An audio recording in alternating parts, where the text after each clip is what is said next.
the plane came in, I had it made. I wasn't coming to Erie. I mean, I have to be honest. There's no way I was coming. I didn't have to. I would have called you and said, hey, Erie, you know, if you have a chance, get out. But we had this thing won.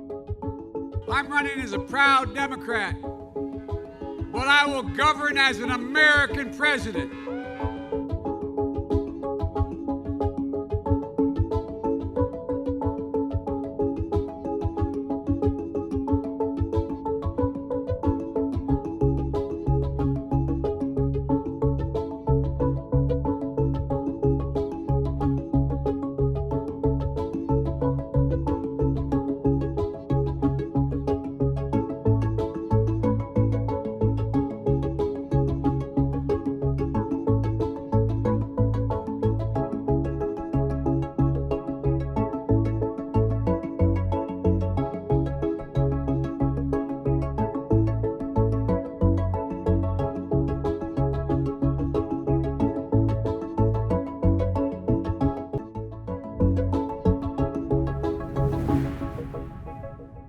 A new NBC News Wall Street Journal poll asked families if they are better or worse off than they were 4 years ago. And the poll found that actually 50% of families said that they were personally better off compared to 34% who said that they were worse off and 14% who said that they were about the same.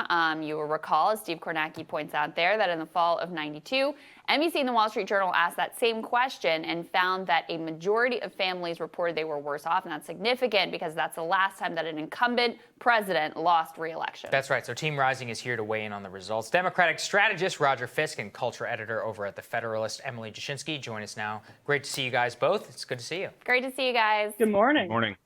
Roger, let me start with you because this is, probably the single best data point that exists for Trump. I hear it from a lot of people who say that we're misreading the polls here on Rising all the time, which is that, look, you can point to country data, wrong track country data, which is very bad.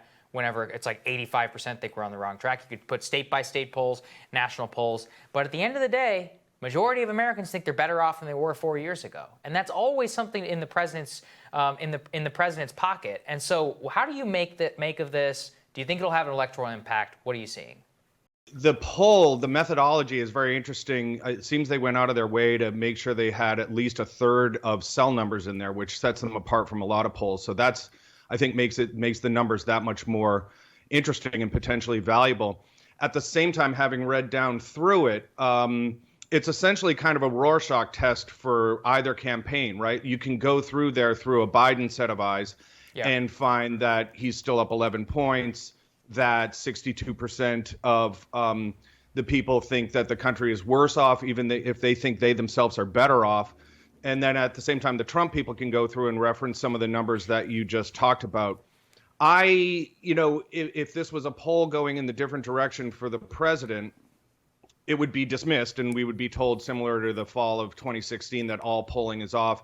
And unfortunately, I'm old enough to remember a time when 79% of the American people said Saddam Hussein was personally involved in 9/11. So I've always had a little bit of an arm's length relationship with these things.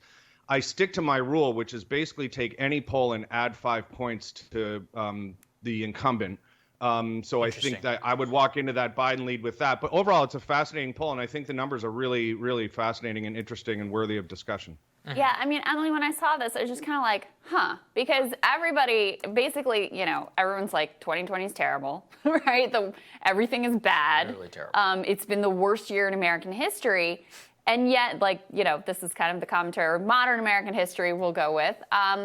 And yet you look at these numbers and half of people say, oh, but for me, actually, I'm personally better off. Even as the numbers they have for the country here, same poll, only 38% say that the country is better off, 58% say that it's worse off. What do you make of that distinction between how people are interpreting their personal lives versus the national life?